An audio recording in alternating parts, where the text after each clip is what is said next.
Sobre el crecimiento verde, yo creo que el mundo ya lo mostró, este ascenso de la noción de economía verde, crecimiento verde, que de alguna manera reemplaza la otra, ¿estoy enfrente allí? La otra noción que dominante hasta entonces, que era la noción de desarrollo sostenible. Sigue ahí también, pero de alguna manera ha perdido ímpetu y lo que ha ganado fuerza ha sido esta noción de crecimiento verde. Como dijo también, el mundo no es un concepto, es una noción un poco que ha sido traída a la discusión por las organizaciones internacionales, como también han mostrado, y que tiene un poco, ha estado un poco en el centro de esta polémica, a la cual también se ha referido sobre la gente contra, la gente a favor de eso. Yo creo que más allá de estas visiones pro o contra, que son un poco simplistas desde mi punto de vista, me interesa preguntar por qué creció esta noción. Yo creo que creció porque esto está vinculado a la crisis internacional, la crisis de 2008, el hecho que los países se hayan reacción a la crisis y a la diferencia de Corea, en su vasta mayoría, los países se han dado una prioridad creciente a temas como competitividad, empleo, protección de las empresas nacionales, todo eso, y de alguna manera perdió peso justamente lo que era la preocupación ambiental o climática, ¿no?, que venía creciendo en los años anteriores. Entonces yo interpreto la ascensión de esta noción de economía verde y crecimiento verde un poco como una respuesta a este nuevo ambiente político donde se discuten los temas ambientales y climáticos. Es decir, ¿y qué tipo de respuesta es? Es una respuesta que intenta vincular los temas ambientales y climáticos a los temas económicos. Y como lo señaló Edmundo también, da un pasito más allá del desarrollo sostenible, porque si el desarrollo sostenible sostiene, ¿no?, que, disculpe, sostenible sostiene, pero que la protección medioambiental y la mitigación climática son compatibles, o sea, no son obstáculos al crecimiento económico y a la inclusión social, lo que hace el crecimiento verde es dar un pasito más allá. Es decir, no es solo que son compatibles, es que el crecimiento verde de alguna manera apunta a oportunidades y a factores que impulsan el crecimiento. Pueden ser motor de crecimiento y en principio también pueden ser un factor de reducción de la pobreza y de la desigualdad. Sí, es algo un poco, es diferente, ¿no? No es solo que no sea obstáculo. No es obstáculo, es un factor de empuje, de impulso para el crecimiento. Puede serlo. La pregunta que surge, obviamente, pero es así, es decir, es un hecho que el crecimiento verde o que la economía verde garantiza más crecimiento y menos pobreza. Y ahí nosotros, es verdad, este es un paper que yo preparé con Sandra Ríos en CINDES, no es un paper mío solo, es un paper conjunto, me olvidé de estilo, pero de verdad, en la revisión de literatura que hicimos, y ahí una revisión de literatura de los organismos internacionales, Banco Mundial, yo creo que hay un elemento interesante en eso también a pensar, ¿no? Banco Mundial, OECD, tiene un tipo de publicación que son más, y voy a decirlo de manera simplista, propagandístico, en el sentido que defienden una posición, defienden una visión del mundo, y eso pasa con el tema de cadena de valor que hemos discutido en la apertura en el auditorio, y eso pasa también con ese tema de crecimiento verde. Hay un tipo de publicación institucional que más bien defiende una visión más general en relación a eso.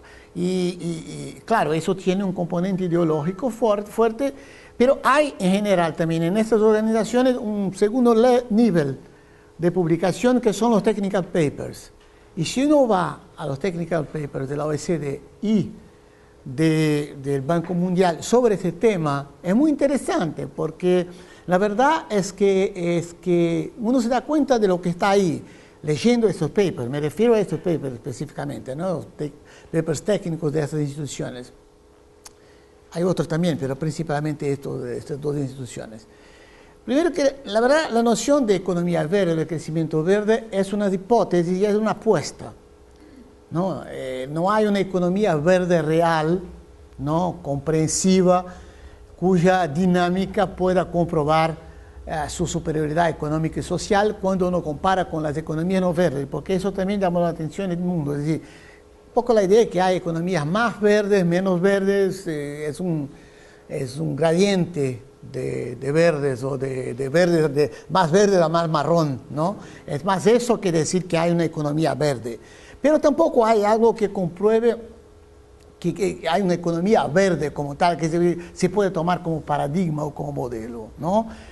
En el sentido de decir que, mira, hay una dinámica económica que ha integrado plenamente la dimensión de descarbonización de la economía y que funciona mejor económicamente y socialmente que una economía que no ha hecho ese esfuerzo.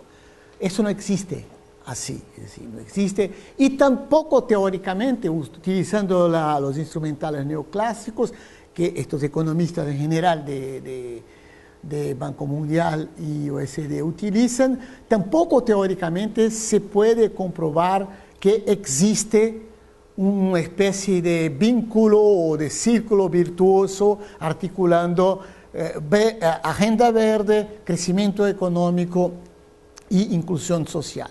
Ya no digo, ni necesariamente los tres, los dos, digamos, agenda verde, crecimiento económico. Ya no es posible decir que existe siempre a priori este vínculo, ¿no? Hay casos empíricos que comprueban algún resultado positivo y hay casos empíricos que comprueban el contrario. Entonces, yo creo que hay ahí un elemento importante, no hay ningún tipo de círculo virtuoso que se instaure a partir de políticas o de cambios tecnológicos verdes y que genere un crecimiento económico más fuerte y una inclusión social más intensa, casi que automáticamente. Entonces, ese es el primer punto.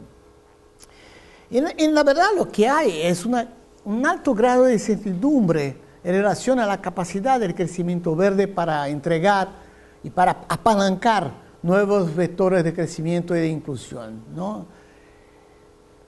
Y este elemento de incertidumbre define una economía política de esta discusión, de esta transición hipotética hacia la economía verde, que es una economía política muy específica y que también es objeto de una serie de estudios y de trabajos que son muy interesantes. Me parece que es una de las dimensiones más interesantes, porque a mí me interesa la economía política de ese proceso, pero me parece que es bastante interesante ese trade-off que existe entre el corto plazo y el largo plazo.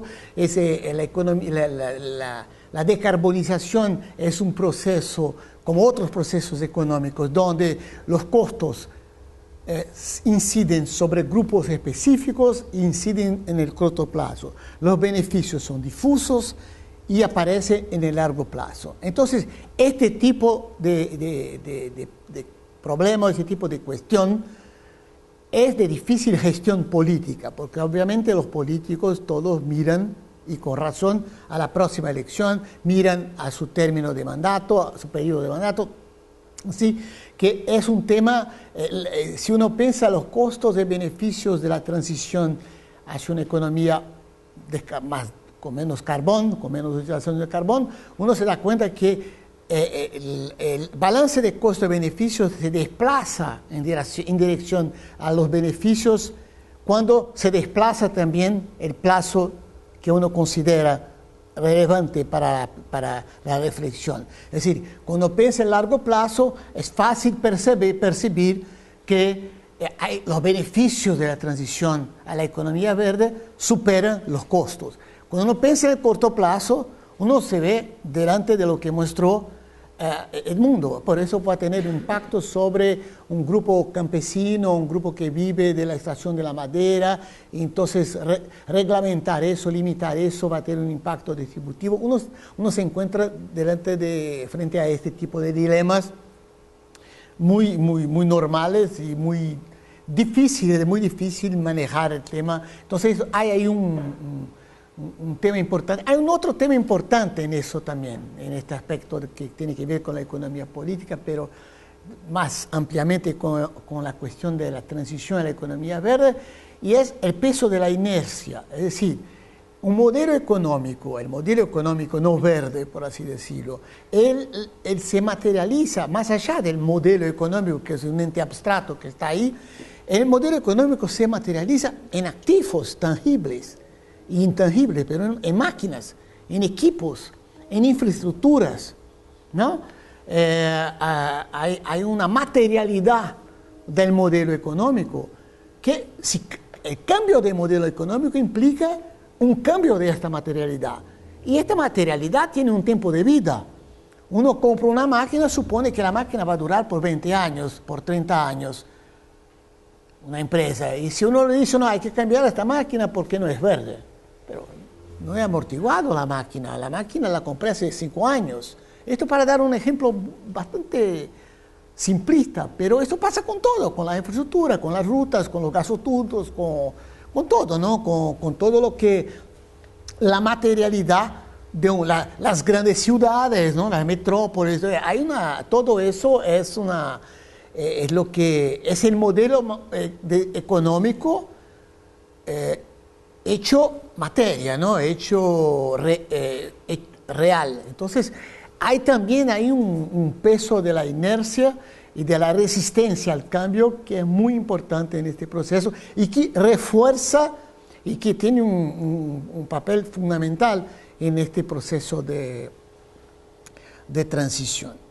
Ahora bien, yendo a los escenarios, y yo creo que yo me distancio un poco de la discusión si economía verde, crecimiento verde, si es bueno o si es malo. Pensemos que tenemos un problema, ¿no? Que es reconocido globalmente, que es un problema de cambio climático, elevación de las temperaturas, que se sabe van a generar impactos muy serios y impactos que se van a sentir principalmente en los países más pobres y en los sectores más vulnerables de la economía. En el largo plazo. Sobre eso no hay duda. Es decir, tenemos un problema global que va a impactar a los más vulnerables países, sectores sociales, etc. Entonces, ese es el problema. Y tenemos, por ejemplo, me parece absolutamente legítimo que se plantee en el marco de las políticas públicas el tema qué hacemos para mitigar este proceso, ¿no? Para disminuir ese proceso, por un lado, y del otro lado, para que, una vez que el proceso parece ser inexorable, para adaptarnos a él. Pero, en primera instancia, ¿qué hacemos para mitigar ese proceso? Entonces, de eso yo creo que es esa la cuestión. Transición para la economía verde en América Latina. ¿Qué escenarios en el horizonte 2025? Yo creo que no estoy preocupado si el concepto de economía verde que tomo es del Banco Mundial, de OECD o de la gente que es contra la economía verde. Hay un tema de carbonización, reducción, mitigación del cambio climático y de carbonización de la economía. Muy bien. De eso está hablando aquí, de ese proceso, ¿no? Y tomando como horizonte 10 años hacia adelante, 11 años, no sé qué, 2025. Y la primera constatación antes de empezar un poco es que es muy difícil. Yo he elaborado escenarios sobre algunos temas, principalmente en el área de comercio internacional, de multilateralismo, regionalismo. Yo creo que por eso me llamaron para hacer el paper. Creo que se engañaron un poco. Yo creo que se engañaron un poco al respecto, porque la verdad es que hay dificultades muy específicas de ese tema para elaborar escenarios. Como he dicho, no hay una economía verde como referencia, es decir, no se puede imaginar un punto de llegada. Por eso lo que estoy diciendo es que vamos a pensar en trayectorias posibles que sean más o menos favorables a la articulación entre la agenda verde, la agenda de mitigación climática y del otro lado la agenda de crecimiento e inclusión social. A eso se refieren los escenarios, ¿no?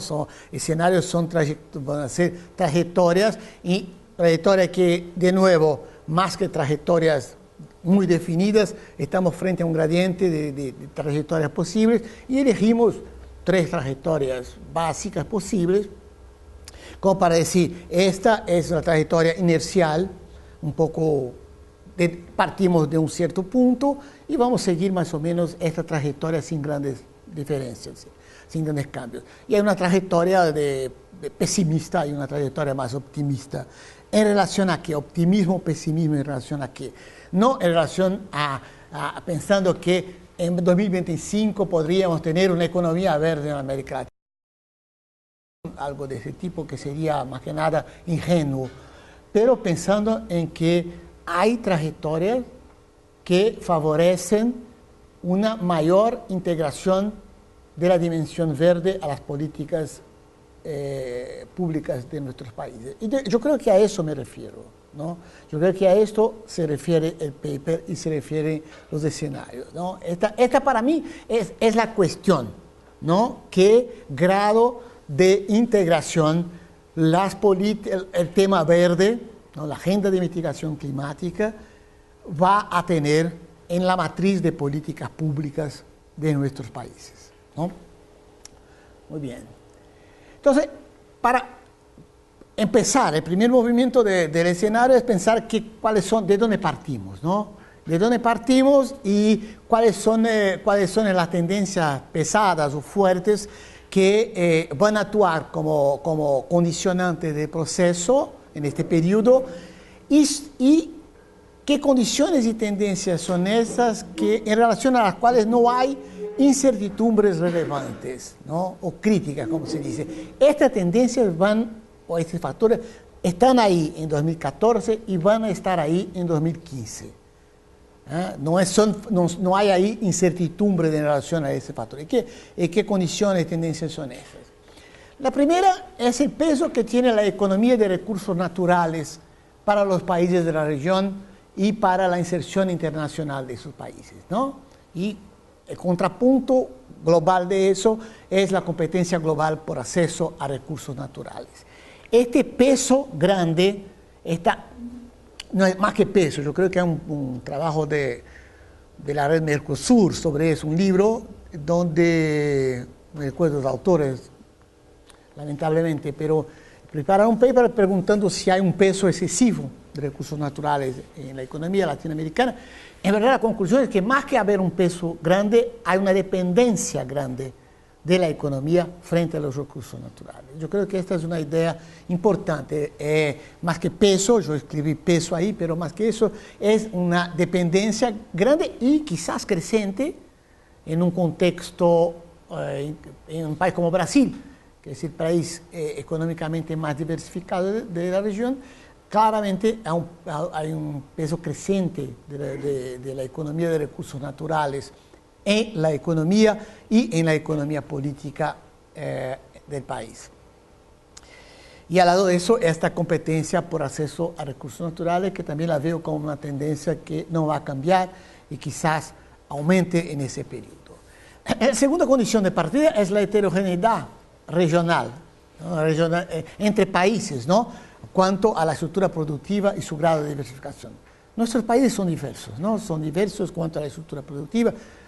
Uno puede hablar de al menos 4 patrones de especialización productiva e internacional, economías más industrializadas y diversificadas, economías basadas en recursos naturales agrícolas, en recursos naturales minerales, y economías diversificadas con peso importante en servicios y manufactura. Y alguna manufactura también, depende. Estas tipologías siempre empobrecen la realidad, pero el hecho es que para aquí lo que es importante es que los países son heterogéneos, las economías nacionales son heterogéneas y lo seguirán siendo en los próximos años, y eso va a tener una relevancia para lo que puede pasar en este proceso. Tercera condición de partido, tendencia fuerte, es la prioridad que seguirá teniendo en nuestro país la agenda de desarrollo económico y reducción de desigualdad y pobreza. Yo llamé ahí desarrollismo industrialista, en otra transparencia llamo social desarrollismo. Yo prefiero social desarrollismo a desarrollismo industrialista porque yo creo que corresponde mejor a lo que estoy me refiriendo ahí. Es decir, esto es algo relativamente nuevo en América Latina, pero algo típico de la primera década de los años de ese siglo, que es la reducción a la tolerancia, reducción de tolerancia a la desigualdad y pobreza, la inclusión de este tema en la agenda de prioridades de política de nuestros países, junto con el crecimiento económico. Yo creo crecimiento con distribución. Yo creo que eso va a seguir siendo importante. Y en consecuencia de eso, la existencia en diversos países de fuertes coaliciones público-privadas de carácter social desarrollistas que en nombre de crecimiento y de inclusión tienden a resistir a medidas verdes. Perciben la medida verde como un problema para la consecución de objetivos económicos y sociales. Un poco el reverso de aquella visión que diría que no, crecimiento verde, crecimiento económico e inclusión social plenamente compatibles. Como que aquí tuviéramos la visión opuesta, a priorística también, como la percepción, no, esto crea problemas económicos y sociales, y por lo tanto dejemos de lado esta agenda verde o la pongamos en una posición muy secundaria. Entonces, la dimensión de oportunidades económicas y sociales que se pueden asociar a la agenda verde es algo embrionario en América Latina, y la percepción que domina sobre la agenda verde más bien la dimensión de las amenazas, la idea de que los países desarrollados van a imponer medidas de protección verdes, que las reglamentaciones ambientales impiden el crecimiento, etc. Todo eso lleva toda esta convergencia de factores llevan a un bajo grado de prioridad a las políticas ambientales y climáticas y a una escasa articulación de esas con las políticas económicas y sociales en nuestros países, ¿no? Yo me temo, yo voy pasando mucho, ¿no? ¿Cuánto tiempo tengo? ¿5 minutos? No, está bien. Yo creo que esta es la idea básica, ¿no? De que partimos de una situación económica y de economía política que no favorece no voy a hablar de transición a la economía verde, no favorece una integración más efectiva, más consistente de la dimensión, de la preocupación climática en la agenda económico y social, ¿no? Yo creo que ese punto es importante porque cuando uno analiza las políticas que adoptamos en nuestros países, las políticas verdes de nuestros países, en general pasa que uno mire a una política, por ejemplo, en un sector y diga, no, Brasil hace eso, mira, fantástico que Brasil haga eso. Pero yo creo que es importante mirar una política en el contexto de políticas.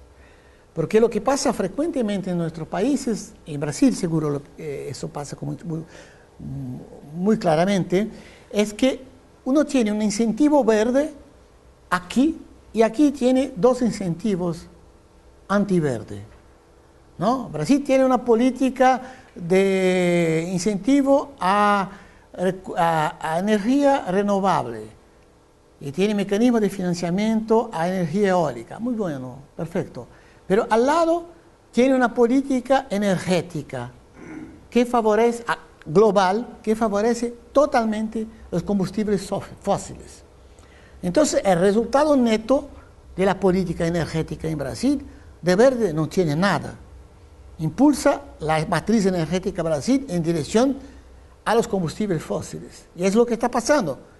Si bien es verdad también que hay iniciativas políticas específicas que van en una dirección de fomentar nuevas fuentes de energía que sean renovables, limpias, etc. Pero yo creo que es importante en el caso por eso me refiero, lo que interesa aquí no es que si hay un escenario de transición a la economía verde en la región. Eso Esa es una pregunta abstracta. Yo creo que la pregunta es, ¿qué posibilidades, qué escenarios hay en términos de integración de esa dimensión verde en las políticas públicas? ¿Escenario de más o de menos integración? Es eso lo que me parece más importante, ¿no? Entonces, hemos definido algunos elementos que son, digamos, inmutables en el horizonte de 2025, 2025, y ahora quizás hay una otra pregunta: ¿cuáles son los game changers? Es decir, ¿cuáles son las variables que pueden influir en este proceso? Porque si las tendencias fuertes, los elementos de partida no van a cambiar, ¿qué puede cambiar? Porque si no van a cambiar, no hay dos escenarios, hay uno solo. Pero hay algunos elementos que pueden cambiar el juego y son los game changers. Y hay game changers internacionales y domésticos, ¿no? Yo voy a pasar muy rápidamente sobre eso. Hay en la dimensión internacional, yo creo que los impactos y las secuelas domésticas e internacionales de la crisis económica en los países desarrollados. Yo creo que hay el tema de las negociaciones internacionales climáticas, si avanzan, si no avanzan, o de otras negociaciones que no sean multilaterales, que pueden ser también regionales.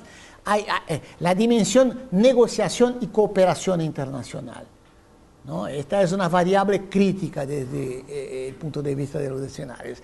El grado de desarrollo de los mercados verdes, especialmente en los países desarrollados, y el grado de desarrollo y diseminación de nuevas tecnologías verdes. Estas son las variables sobre las cuales, sobre esas sí hay incertidumbres fuertes. Y dependiendo del comportamiento de estas variables, los escenarios van en una u otra dirección. Ok, evidentemente ahí, yo paso sobre eso, hay tres escenarios internacionales: el inercial, el pesimista y el optimista, que los escenarios juegan precisamente con lo que pueda pasar con estas cuatro variables, es decir, crisis internacional, impacto de crisis, evolución de las negociaciones y de la cooperación internacional en la área climática, diseminación de tecnología verde, expansión de mercados verdes. Imaginemos que todo eso evolucione favorablemente al verde y tenemos el escenario optimista. Imaginemos que el tema de recuperación económica, de conflictos comerciales sigan en la agenda en los próximos años. Imaginemos que esa situación que tenemos hoy de bajo grado de cooperación internacional, no solo en ese dominio, pero en el dominio comercial, en el dominio financiero, que esta situación persista, y tenemos el escenario bajo de estímulos al desarrollo de mercados verdes, de tecnología verde, y tenemos un escenario de inercial a pesimista en lo internacional. En la dimensión doméstica, yo creo que hay dos game changers que son importantes, dos factores que son importantes y que están estrechamente interrelacionados, pero no son lo mismo, son dos cosas diferentes. Una es la capacidad que tienen los países de nuestra región para implementar un patrón de gestión y explotación de recursos naturales que sea sostenible ambientalmente e inclusivo socialmente. Entonces, la gobernanza de recursos naturales sería para mí el primer elemento, el primer game changer doméstico. Depende de eso, y eso asociado a la formación y consolidación de una coalición público-privada que perciba la decarbonización o la mitigación climática como una oportunidad en términos económicos y sociales. Y ahí también del juego entre las variables, los game changers internacionales y domésticos, llegamos a tres escenarios distintos que son escenarios, de nuevo, inercial, un escenario que es compatible con lo que es inercial en el campo internacional, y donde los incentivos externos para la evolución verde en la región vienen de políticas nacionales adoptadas por los países desarrollados y de mecanismos de mercados aplicables al comercio internacionales, lo que significa que las motivaciones derivadas de ahí para integrar iniciativas verdes a las políticas domésticas de la región serían esencialmente defensivas, preocupación con proteccionismo verde, con mecanismos de carbon border adjustment, por ejemplo, ese tipo de cosas. La reacción de nuestros países sería orientada por ese tipo de preocupación defensiva. Los riesgos y oportunidades en ese escenario se distribuyen desigualmente entre países y sectores económicos y lo que significa que hay una integración muy fragmentaria de preocupaciones y criterios verdes a las políticas públicas. Y en este escenario la coalición verde crece, pero no desplaza la coalición social desarrollista en su posición hegemónica en la región. Hay un escenario optimista que es tan irrealista, implausible, que me permitan pasar sobre eso. Ya no tengo edad para ser tan optimista así. Y el pesimista, que en verdad yo creo que cuando este ha sido, el paper ha sido escrito hace 2 años, ¿no? Yo creo. Entonces, yo creo que cuando mira con una cierta distancia, ya se pasaron 2 años y más, me parece que lo que llamé de inercial, ya no es inercial, que estamos mucho más en el pesimista. Si yo escribiera eso hoy, yo creo que lo que hemos llamado pesimista hace 2 años, quizá lo llamaríamos hoy inercial. Y no es un chiste, lo hablo en serio porque de verdad creo que estamos mucho más en eso, un escenario internacional que está entre el inercial y el pesimista y un escenario doméstico que combina eso, el distanciamiento de las políticas públicas frente a preocupaciones de sostenibilidad, una fragilidad de la coalición política verde frente a los intereses articulados en torno al modelo de desarrollo vigente y una gobernanza de los recursos naturales que es principalmente de tipo populista, para utilizar una metodología, una tipología de 2 economistas argentinos.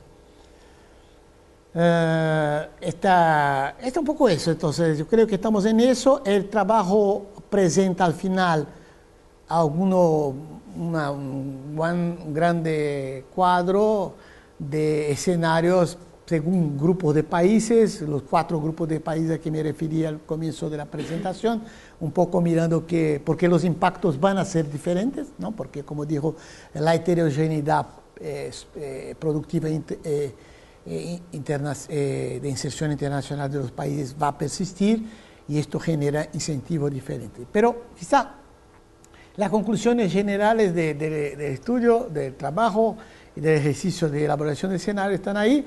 No parece plausible la hipótesis de que fuerzas endógenas de la región puedan transformar significativamente en este horizonte temporal la situación hoy vigente. Lo que sí parece como más grande, más impactante game changer, tiene que ver con el escenario internacional. La región aparece en este ejercicio como no como capaz de generar endógenamente fuerzas de transformaciones suficientes como para integrar la dimensión verde de su política. Eso parece ser ampliamente dependiente de un escenario internacional que le empuje en esta dirección. Y claro, ahí va a encontrar este movimiento que viene de fuera, encuentra dentro de los países con diferentes grados de fuerza, coaliciones, grupos sociales, económicos, empresarios, ONGs de la sociedad civil que responden positivamente a eso, ¿no? Y yo creo que quizás para concluir el mejor